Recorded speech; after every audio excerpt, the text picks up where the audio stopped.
Wow, would you guys believe that Bradley Beal is actually good at basketball? 37 points in a blowout win over the Lakers on 14 of 21 shooting from the field and 8 of 10 from 3. I don't know how this Suns team is going to play out. I still have a lot of questions and a lot of skepticism about this Suns team for the same reason that everyone else does.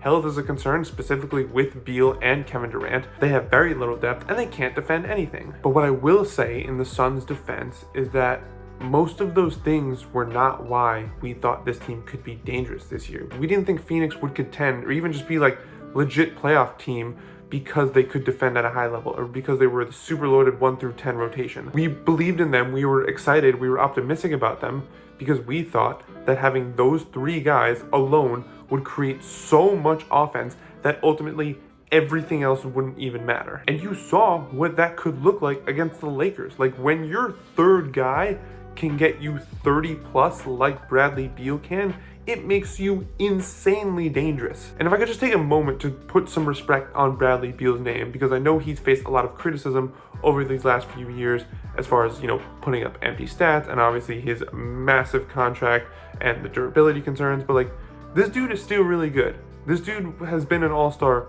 for a reason, okay? This dude has averaged 30 points, not by accident. I know those numbers should be taken with a bit of a grain of salt because they came on a Wizards team that wasn't really doing anything, and so there is a bit of an empty calorie aspect to it. But guess what? I've also seen Bradley Beal absolutely thrive in the playoffs. A lot of people don't remember, but when Bradley Beal was with John Wall in the backcourt, those two did some damage in the playoffs. I've seen Bradley Beal show up for a Game 7 in the playoffs in Boston, 2017 conference semis. He was the only one who was providing any offense for the Wizards. So is he a superstar best player in a championship team worthy of the 50 plus million he's gonna get every year? No. But to act like this dude is a scrub who can't give you 20 to 25 points on a nightly basis in his sleep is just plain disrespectful. I think the thing we continue to have a tough time realizing is that this Suns team still has barely any time together, specifically the 3 guys. This game against the Lakers was only their 7th time where all 3 of them played in the same game. And I don't know if the rest of the season is enough for them to get acclimated to where they need to be to reach their potential. But I do know that they definitely deserve, maybe benefit of the doubt isn't the right term,